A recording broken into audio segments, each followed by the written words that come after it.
6 Minute English. From BBC Learning English. Hello, this is 6 Minute English from BBC Learning English. I'm Sam. And I'm Neil. On Saturday mornings, I love going to watch football in the park. The problem is, when it's cold and rainy, I look out the bedroom window and go straight back to bed. Well, instead of going to the park, why not bring the park to you? Imagine watching a live version of the football match at home in the warm with friends. Sound good, Sam? Sounds great.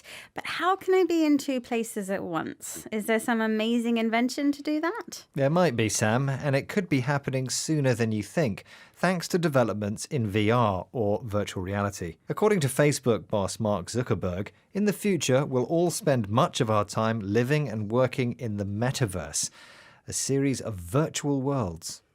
Virtual reality is a topic we've discussed before in 6 Minute English, but when Facebook announced that it was hiring 10,000 new workers to develop VR for the metaverse, we thought it was time for another look. In this programme, we'll be hearing two different opinions on the metaverse and how it might shape the future. But first, I have a question for you, Neil. According to a 2021 survey by gaming company Thrive Analytics, what percentage of people who try virtual reality once want to try it again? Is it A, 9%, B, 49%, or C, 79%? I guess with VR you either love it or hate it, so I'll say B, 49% of people want to try it again. Okay, I'll reveal the correct answer later in the programme. But what Neil said is true. People tend to either love virtual reality or hate it. Somebody who loves it is Emma Ridderstad, CEO of Warpen, a company which develops VR technology. Here she is telling BBC World Service programme Tech Tent her vision of the future. In 10 years, everything that you do on your phone today, you will do in 3D. Through your glasses, for example. You will be able to do your shopping, you will be able to meet your friends, you will be able to work remotely with whomever you want. You will be able to share digital spaces, share music, share art, share projects in digital spaces between each other.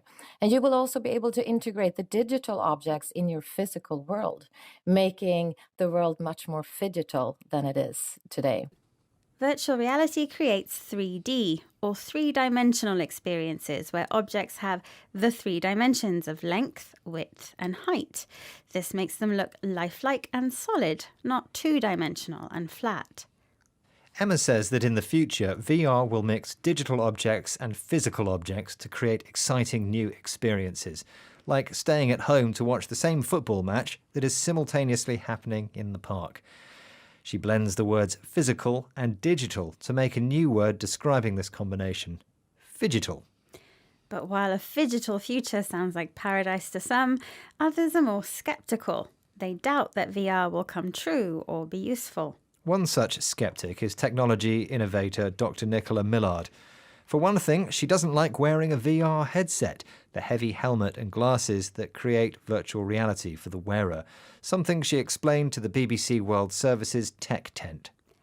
There are some basic things that we need to think about. So how do we access it? So the reason that sort of social networks took off was, we've got mobile technologies that let us use it. Now, obviously, one of the barriers can be that VR or AR headsets. So VR, I've always been slightly skeptical about. I've called it vomity reality for a while because, frankly, you usually need a bucket somewhere close if you've got a headset on me. And also, do I want to spend vast amounts of time in those rather unwieldy headsets? Now, I know they're talking AR as well, and obviously that doesn't not necessarily need a headset. But I think that we're seeing some quite immersive environments coming out at the moment as well. Nicola called VR vomity reality because wearing a headset makes her feel sick. Maybe because it's so unwieldy. Difficult to move or wear because it's big and heavy. She also makes a distinction between VR, virtual reality, and AR, which stands for augmented reality. Tech which adds to the ordinary physical world by projecting virtual words, pictures and characters, usually by wearing glasses or with a mobile phone. While virtual reality replaces what you hear and see, augmented reality adds to it. Both VR and AR are immersive experiences. They stimulate your senses and surround you so that you feel completely involved in the experience. In fact, the experience feels so real that people keep coming back for more. Right. So in my question, I asked Neil how many people who try VR for the first time want to try it again. I guessed it was about half, 49%. Was I right? You were wrong, I'm afraid. The correct answer is much higher. 79% of people would give VR another try. I suppose because the experience was so immersive, stimulating, surrounding, and realistic. OK, Sam, let's recap the other vocabulary from this programme on the metaverse. A kind of augmented reality. Reality which is enhanced or added to by technology. 3D objects have 3 dimensions, making them appear real and solid. Phygital is an invented word which combines the features of physical and digital worlds. A skeptical person is doubtful about something. And finally, unwieldy means difficult to move or carry because it's so big and heavy. That's our 6 minutes up, in this reality anyway. See you in the metaverse soon. Goodbye. 6 Minute English. From BBC Learning English. Hello, this is 6 Minute English from BBC Learning English. I'm Neil. And I'm Sam. What do shopping with a credit card, finding love through internet dating, and waiting for the traffic lights to change have in common? They all involve computers? Good guess, Sam, but how exactly do those computers work? The answer is that they all use algorithms, sets of mathematical instructions which find solutions to problems. Although they are often hidden, algorithms are all around us. From mobile phone maps to home delivery pizza, they play a big part of modern life. And they're the topic of this programme. A simple way to think of algorithms is as recipes. To make pancakes, you mix flour, eggs, and milk, then melt butter in a frying pan, and so on. Computers do this in a more complicated way by repeating mathematical equations over and over again. Equations are mathematical sentences showing how 2 things are equal. They're similar to algorithms, and the most famous scientific equation of all, Einstein's E equals mc squared, can be thought of as a 3-part algorithm. But before my brain gets squashed by all this maths, I have a quiz question for you, Sam. As you know, Einstein's famous equation is E equals mc squared, but what does the E stand for? Is it A, electricity, B, energy, or C, everything? I'm tempted to say E is for everything, but I reckon I know the answer. B. E stands for energy. OK, Sam, we'll find out if you're right later in the programme. With all this talk of computers, you might think algorithms are a new idea. In fact, they've been around since Babylonian times, around 4,000 years ago. And their use today can be controversial. Some algorithms used in internet search engines have been accused of racial prejudice. Ramesh Srinivasan is Professor of Information Studies at the University of California. Here's what he said when asked what the word algorithm actually means by BBC World Service programme The Forum. My understanding of the term algorithm is it's not necessarily the boogeyman, or it's not necessarily something that is, inscrutable or mysterious to all people. It's a set of instructions that you write in some mathematical form or in some software code. So it's a repeated set of instructions that are sequenced that are used and applied to answer a question or resolve a problem. It's as simple as that, actually.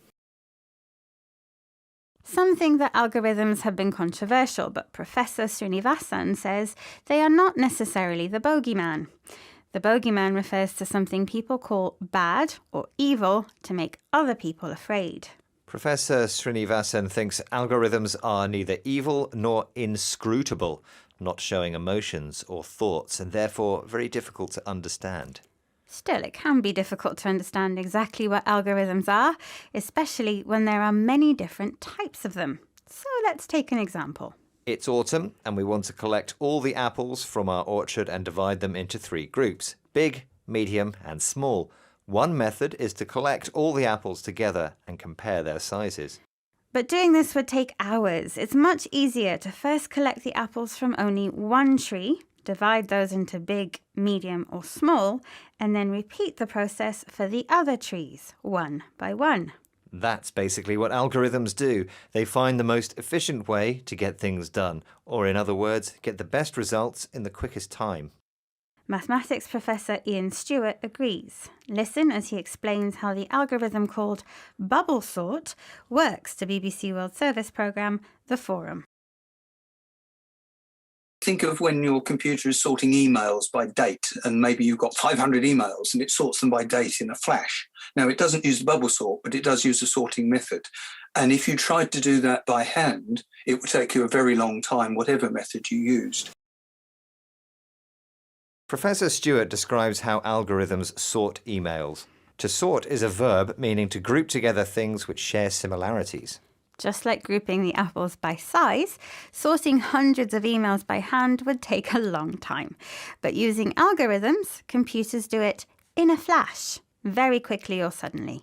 That phrase, in a flash, reminds me of how Albert Einstein came up with his famous equation E equals mc squared. And that reminds me of your quiz question. You asked about the E in E equals mc squared. I said it stands for energy, so was I right? Energy is the correct answer. Yay. Energy equals m for mass multiplied by the constant c, which is the speed of light, squared. Okay, let's recap the vocabulary from this program, starting with equation, a mathematical statement using symbols to show two equal things. If something is called a bogeyman, it's something considered bad and to be feared. Inscrutable people don't show their emotions, so they are very difficult to get to know. Efficient means working quickly and effectively in an organized way. The verb to sort means to group together things which share similarities. And finally, if something happens in a flash, it happens quickly or suddenly. That's all the time we have to discuss algorithms. And if you're still not 100% sure about exactly what they are, we hope at least you've learned some useful vocabulary. Join us again soon for more trending topics, sensational science and useful vocabulary here at 6 Minute English from BBC Learning English. Bye for now. Goodbye. 6 Minute English. From BBC Learning English. Hello, this is 6 Minute English from BBC Learning English. I'm Neil. And I'm Sam. In recent years, many people have wanted to find out more about where they come from. Millions have tried to trace their family history and discover how their ancestors lived hundreds of years ago. The internet has made it much easier to find historical documents and records about your family history. And one of the most useful documents for doing this is the census. A census is an official count of all the people living in a country. It collects information about a country's population and is usually carried out by the government. In Britain, a census has been carried out every 10 years since 1801.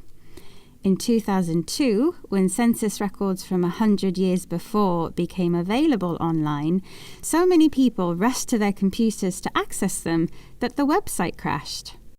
But before we find out more about the census and its related vocabulary, it's time for a quiz question, Sam. Someone who knows a lot about his family history is British actor Danny Dyer. When BBC television programme Who Do You Think You Are researched his family history, they discovered that the actor was related to someone very famous. But who was it? A. King Edward III, B. William Shakespeare, or C. Winston Churchill? Well, I know Danny Dyer usually plays tough guy characters, so maybe it's C, war hero Winston Churchill? OK, Sam, we'll find out later if that's correct. Now, although the first British census took place in 1801, other censuses have a much longer history. In fact, the Bible story of Mary and Joseph travelling to Bethlehem is linked to a Roman census. So what was the original reason for counting people, and what did governments hope to achieve by doing so? Here's Dr. Catherine Levitan, author of a book on the cultural history of the census, speaking to BBC World Service programme The Forum. I think there were probably two most common reasons. One was in order to figure out who could fight in wars, so basically military conscription. And in order to find out who could fight in wars, ancient governments like the Roman Empire had to find out how many men of a certain age there were. And I would say that the other thing that censuses were most commonly used for was for purposes of taxation. According to Catherine Levitan, ancient censuses were used to figure out or understand how many men were available to fight wars. The Roman Empire needed a strong army, and this depended on conscription, forcing people to become soldiers and join the army. The other main reason for taking a census was taxation, the system of taxing people a certain amount of money to be paid to the government for public services. Ancient and early modern censuses were large and difficult to organise projects. They often involved government officials going from house to house, asking questions about the people who lived there. But over time, government's desire to know about and control its citizens gave rise to new technologies for counting people. Here's statistician and economist Andrew Whitby explaining how this happened in the US to BBC World Service programme The Forum. The 1890 census of the United States was the first in which some kind of electromechanical process was used to count people. So instead of just armies of clerks kind of reading off census schedules and kind of tabulating these things by hand, for the first time an individual census record would be punched onto a card so that there were kind of holes in this card representing different characteristics of the person, and then those cards could be fed through a machine. Old-fashioned censuses were managed by clerks, office workers whose job involved keeping records. Thousands of clerks would record the information gathered in the census and tabulate it. In other words, show the information in the form of a table with rows and columns. The US Census of 1890 was the first to use machines, and many censuses today are electronically updated to record new trends and shifts in populations as they happen. In fact, so much personal information is now freely available through social media and the internet that some people have questioned the need for having a census at all. Yes, it isn't hard to find out about someone famous like a TV star. Someone like Danny Dyer, you mean? Right, in my quiz question, I asked Sam which historical figure TV actor Danny Dyer was related to. And I said it was C. Winston Churchill. Was I right? It was a good guess, Sam, but the actual answer was A. King Edward III. And no one was more surprised that he was related to royalty than the EastEnders actor himself. OK, Neil, let's recap the vocabulary from this programme about the census, the official counting of a nation's population. To figure something out means to understand it. The Romans used conscription to force men to join the army by law. Taxation is the government's system of taxing people to pay for public services. A clerk is an office worker whose job involves keeping records. And tabulate means show information in the form of a table with rows and columns. That's all for our 6-minute look at the census, but if we've whetted your appetite for more, why not check out the whole episode? It's available now on the website of BBC World Service programme The Forum. Bye for now. Bye-bye. 6-Minute English. From BBC Learning English. Hello, this is 6-Minute English from BBC Learning English. I'm Neil. And I'm Georgina. What do Homer, Ray Charles and Jorge Borges all have in common, Georgina? So that's the ancient Greek poet Homer, American singer Ray Charles and Argentine writer Jorge Luis Borges. I can't see much in common there, Neil. Well, the answer is that they were all blind. Ah, but that obviously didn't hold them back. I mean, they were some of the greatest artists ever. Right, but I wonder how easy they would find it living and working in the modern world. Blind people can use a guide dog or a white cane to help them move around. Yes, but a white cane is hardly advanced technology. Recently, smartphone apps have been invented which dramatically improve the lives of blind people around the world. In this programme on blindness in the digital age, we'll be looking at some of these inventions, known collectively as assistive technology. That's any software or equipment that helps people work around their disabilities or challenges. But first, it's time for my quiz question, Georgina. In 1842, a technique of using fingers to feel printed raised dots was invented, which allowed blind people to read. But who invented it? Was it A. Margaret Walker, B. Louis Braille, or C. Samuel Morse? I've heard of Morse code, but that wouldn't help blind people read, so I think it's B. Louis Braille. OK, Georgina, we'll find out the answer at the end of the programme. One remarkable feature of the latest assistive technology is its practicality. Smartphone apps like Be My Eyes allow blind users to find lost keys, cross busy roads, and even colour match their clothes. Brian Mwenda is CEO of a Kenyan company developing this kind of technology.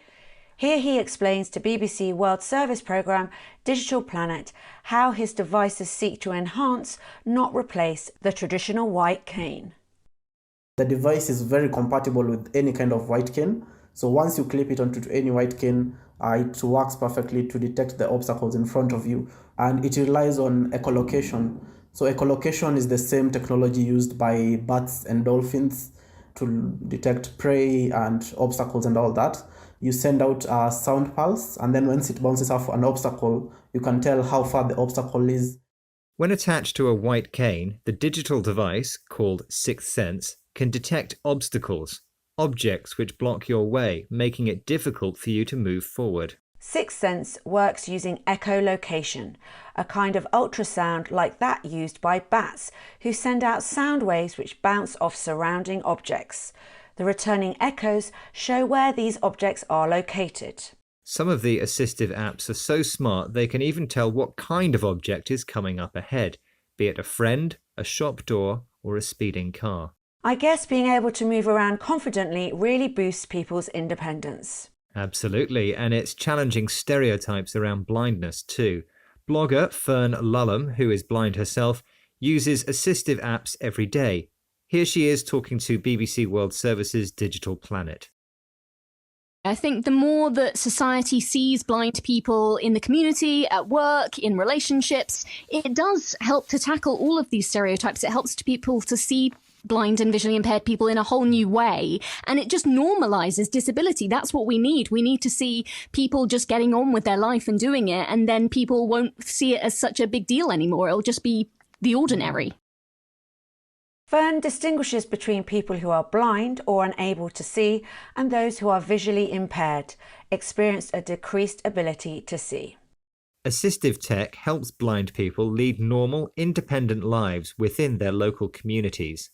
Fern hopes that this will help normalise disability, treat something as normal which has not been accepted as normal before. So being blind doesn't have to be a big deal, an informal way to say something is not a serious problem. Just keep your eyes closed for a minute and try moving around the room. You'll soon see how difficult it is and how life-changing this technology can be. Being able to read books must also open up a world of imagination. So what was the answer to your quiz question, Neil? Ah yes, I asked Georgina who invented the system of reading where fingertips are used to feel patterns of printed raised dots. What did you say, Georgina? I thought it was B, Louis Braille.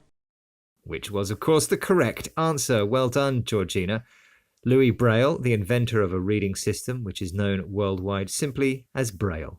I suppose Braille is an early example of assistive technology, systems and equipment that assist people with disabilities to perform everyday functions. Let's recap the rest of the vocabulary, Neil. Okay, an obstacle is an object that is in your way and blocks your movement. Some assisted technology works using echolocation, a system of ultrasound detection used by bats. Being blind is different from being visually impaired, having a decreased ability to see, whether disabling or not. And finally, the hope is that assistive phone apps can help normalise disability, change the perception of something into being accepted as normal. So that disability is no longer a big deal, not a big problem. That's all for this programme, but join us again soon at 6 Minute English. And remember, you can find many more 6-minute topics and useful vocabulary archived on bbclearningenglish.com. Don't forget, we also have an app you can download for free from the app stores. And of course, we are all over social media. So come on over and say hi. Goodbye for now. Bye. 6 Minute English. From BBC Learning English. Welcome to 6 Minute English, where we bring you an intelligent topic and 6 related items of vocabulary. I'm Neil. And I'm Tim. And today we are talking about AI, or artificial intelligence. Artificial intelligence is the ability of machines to copy human intelligent behavior. For example, an intelligent machine can learn from its own mistakes and make decisions based on what's happened in the past. There's a lot of talk about AI these days, Neil, but it's still just science fiction, isn't it? That's not true. AI is everywhere. Machine thinking is in our homes, offices, schools, and hospitals. Computer algorithms are helping us drive our cars. They're diagnosing what's wrong with us in hospitals. They're marking student essays. They're telling us what to read on our smartphones. Well, that really does sound like science fiction. But it's happening already, you say, Neil? It's definitely happening, Tim. And an algorithm, by the way, is a set of steps a computer follows in order to solve a problem. So, can you tell me, what was the name of the computer which famously beat world chess champion Garry Kasparov using algorithms in 1997? Was it A, HAL, B, Alpha 60, or C, Deep Blue? I'll say Deep Blue. Although I'm just guessing. Was it an educated guess, Tim?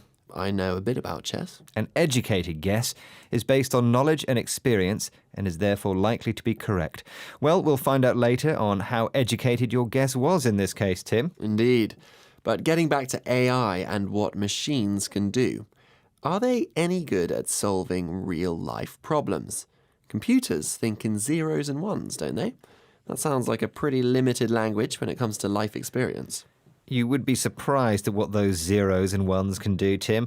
Although you're right that AI does have its limitations at the moment. And if something has its limitations, there's a limit on what it can do or how good it can be. Okay. Well, now it might be a good time to listen to Zubin Bahramani, Professor of Information Engineering at the University of Cambridge and Deputy Director of the Leverhulme Centre for the Future of Intelligence.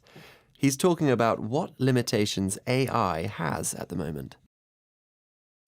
I think it's very interesting how many of the things that we take for granted, we humans take for granted as being sort of things we don't even think about, like how do we walk, how do we reach, how do we recognize our mother, all these things.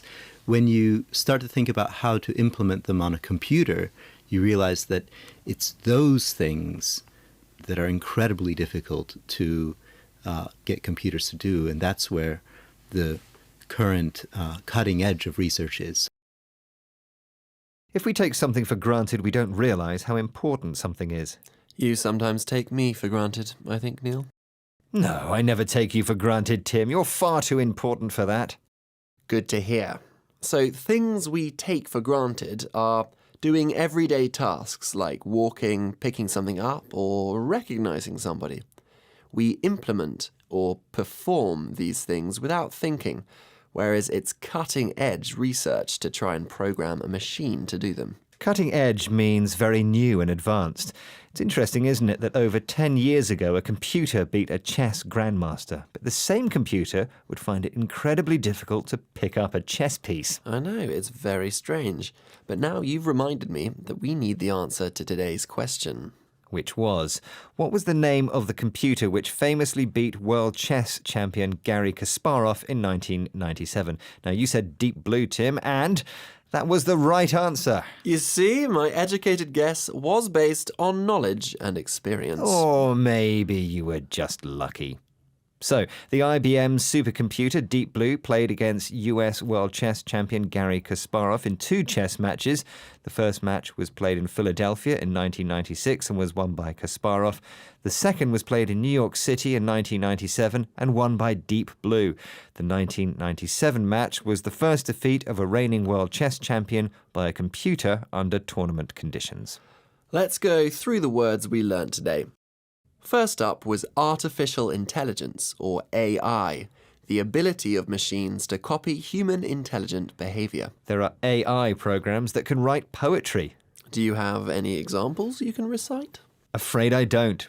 Number 2, an algorithm is a set of steps a computer follows in order to solve a problem. For example, Google changes its search algorithm hundreds of times every year. The adjective is algorithmic. For example, Google has made many algorithmic changes. Number 3. If something has limitations, there's a limit on what it can do or how good it can be. Our show has certain limitations. For example, it's only 6 minutes long. That's right. There's only time to present 6 vocabulary items. Short but sweet. And very intelligent, too. OK, the next item is take something for granted, which is when we don't realise how important something is. We take our smartphones for granted these days, but before 1995, hardly anyone owned one. Number 5. To implement means to perform a task or take action. Neil implemented some changes to the show. The final item is cutting edge, new and advanced. This software is cutting edge. The software uses cutting-edge technology. OK, that's all we have time for on today's Cutting Edge show. But please check out our Instagram, Twitter, Facebook and YouTube pages. Bye-bye. Goodbye. 6 Minute English. From BBC Learning English.